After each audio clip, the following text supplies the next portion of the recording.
Kalau di bank kan tidak bisa begitu.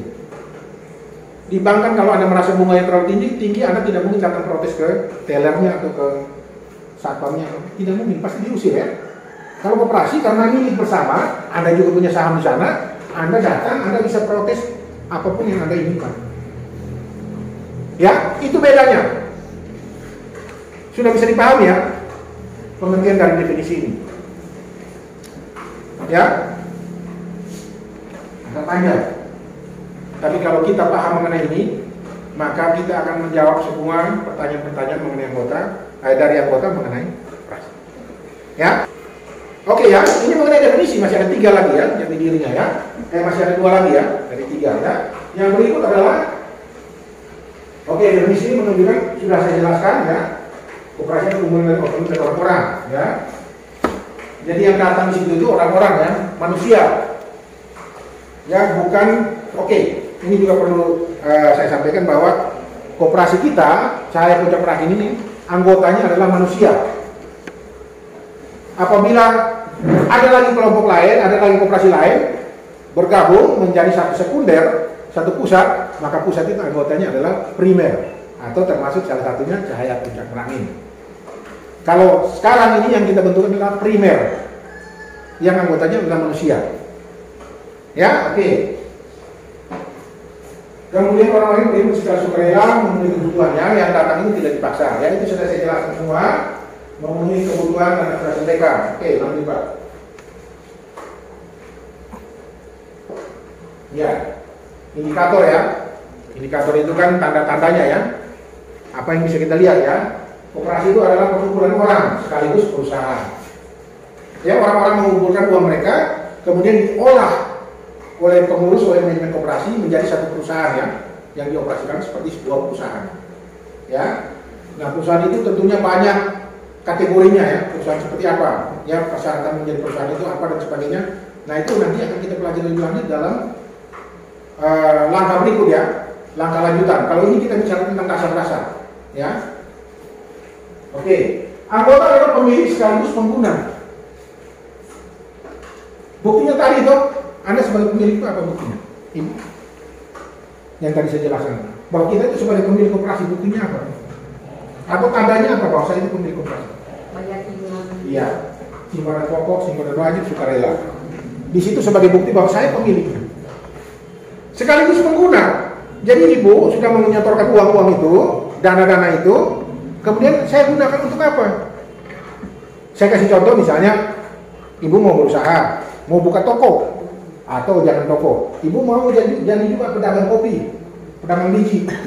Ya, ibu sudah store saham di sana, simpanan ibu. Ya, ibu berhak juga untuk meminjam untuk berdagang, meminjam ke perusahaan itu ibu yang kita sebut koperasi puncak perahin itu. Boleh, ibu punya hak karena ibu sudah punya simpanan. Mau berdagang boleh datang, salah satunya. Atau hal lain bahwa Anda boleh sebagai Rapid misalnya, dia mau berdagang, ya, dia bisa menitipkan biji-bijinya di koperasi untuk dijualkan, diperjualbelikan. Tergantung nanti produk apa yang mau kita buat di dalam koperasi ini. Apakah simpan pinjam tadi, ya, saya simpan nanti saya pinjam untuk dagang, atau kalau saya bisa titipkan saja kopi saya di sini, nanti dijual oleh koperasi, keuntungannya kita dapat berapa, koperasi berapa, atau koperasi langsung beli dari saya, koperasi jual, koperasi jual, koperasi untung, ya koperasi yang untung nanti tiap tahun akan ada dividen yang juga kita akan menikmatinya. Pada saat penjualan saya sudah untung karena mungkin koperasi beli dengan harga yang lebih baik misalnya, seperti itu. Atau model seperti apa yang kita inginkan? Ya, kita mengaturnya. Kenapa? Karena koperasi ini adalah milik kita bersama. Paham ya? Paham dulu supaya paham ya, supaya nanti kita jangan selanjutnya itu jangan meraba-raba. Apa sih kita mau jalan kemana sih? Ya. Oke. Yang berikut, anggotanya harus punya kebutuhan yang sama. Kita harus cari tahu dulu sebenarnya kita bangun koperasi ini anggota itu butuhnya apa sih? Jangan hanya satu model saja, hanya misalnya karena hanya dagang saja, dagang biji. Mungkin ada hal lain. Kita cari ya.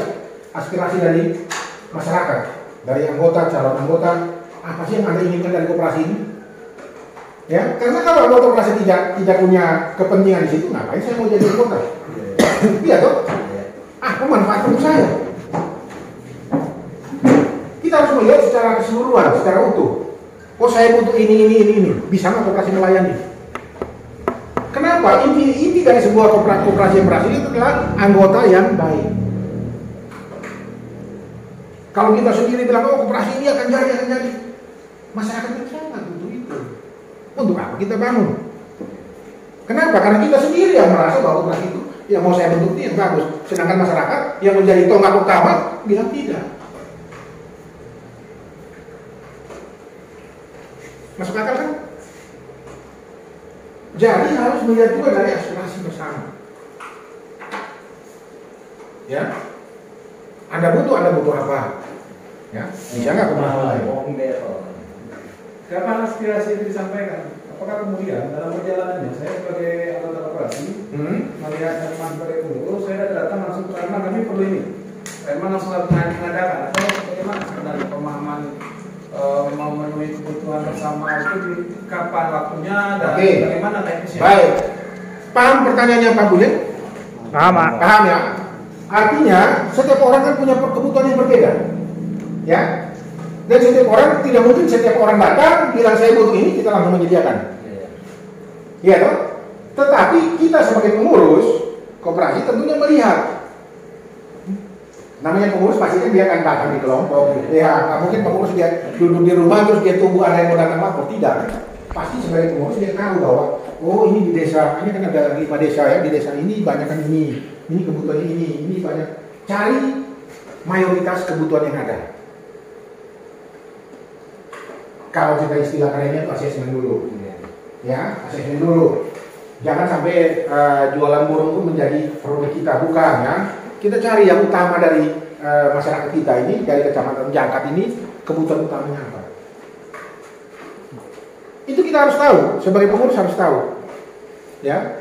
Tidak menebak, tapi berdasarkan pengalaman empiris, pengalaman di lapangan seperti apa.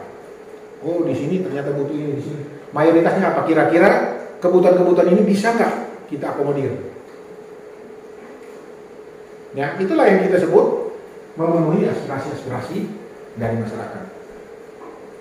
Ya, mayoritas. Oke.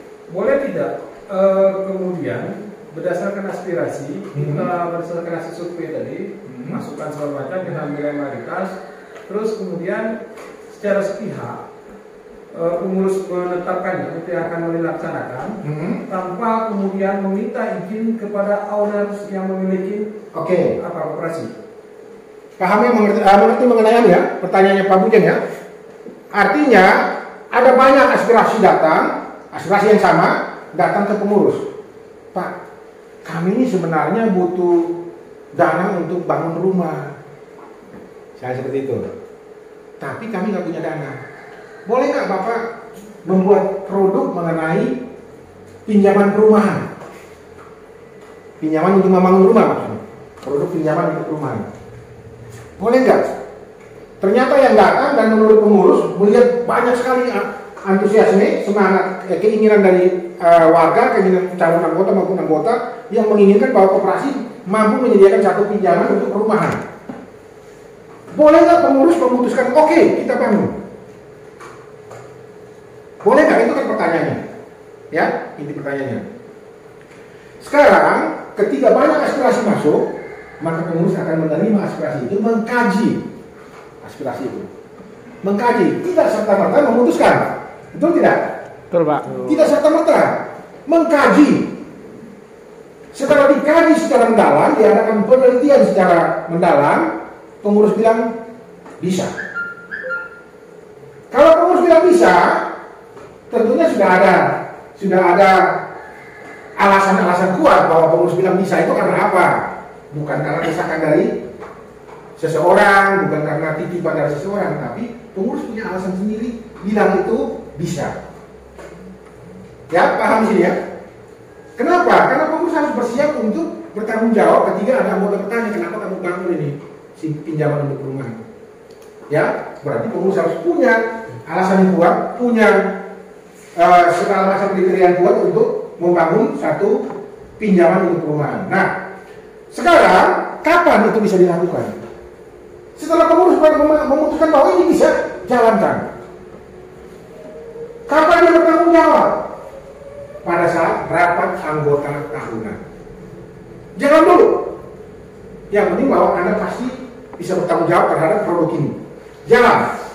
Karena kita nggak mungkin menunggu satu produk, menunggu 1 tahun lagi baru kita jalan, menunggu lagi 1 tahun baru kita jalan. Nggak mungkin. Pengurus harus bisa memastikan. Makanya pengurus yang harus dipilih adalah orang-orang yang terbaik dari anggota, harus dididik, diberikan pendidikan sehingga dia bisa memahami mengelola koperasi yang baik itu seperti apa. Ya, setelah dia oke kaji bagus, putuskan jalan, dan pada saat jalannya harus kawal oleh pengurus dan pengawas harus mengawal ini. Kenapa? Ini adalah produk mereka. Keberhasilan pengurus juga dilihat dari situ. Anda memutuskan ini, Anda bisa nggak menjalankan ini?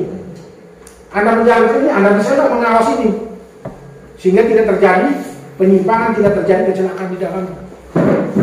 Nanti setelah itu, pada saat bulan Januari sampai Maret itu adalah masa-masa rapat anggota tahunan, ya.